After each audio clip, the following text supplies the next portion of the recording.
ఏమి ఈ రోజు చేతిలో ₹1 కూడా లేకుండా అయిపోయా. ఎవరన్నా పక్కన చూడరా ఖర్చులకి. ఏ మామ నేను అదే పని మీద ఉన్నా, నువ్వు మళ్ళీ తిరిగి చెప్పాలా నాకు అదే.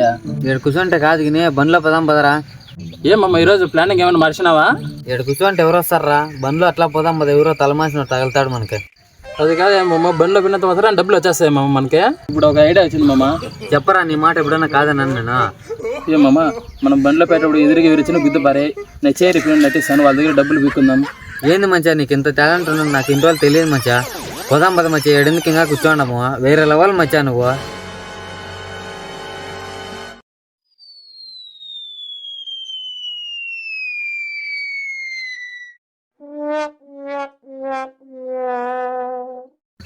ఏమో బండి ఉన్నట్టు నిలబెట్టా నువ్వు. ఆడ చూడరా మచ్చా, బండి వస్తాండేదే. ఇంకేది మమ్మ చూస్తాను, వెళ్ళి గుద్దేమమ్మా.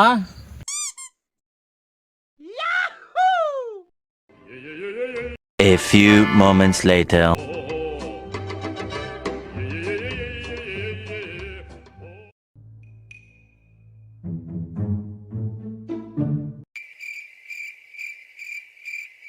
ఏ మమ్మా వాళ్ళు పట్టుకోమమ్మా, వాళ్ళు నా చెయ్యి ఎరగొట్టేసాను మమ్మా. మా ఓన్ చెయ్యి ఇరిపింది, ఎవరు కట్టేశారా? ఎంత ఖర్చు అయినా మేము చూపిస్తాం పదనా. లే కార్తీక్ వాడిని లే బండి ఎక్కించరా. దేవుడా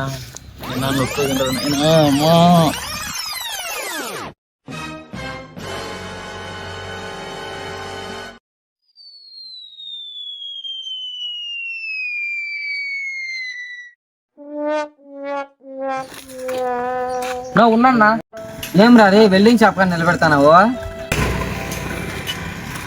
లే కార్తీక్ వాడిని దింపరా, ఇరుగుతుంది చెయ్యి వెల్డింగ్ పెట్టిద్దాము.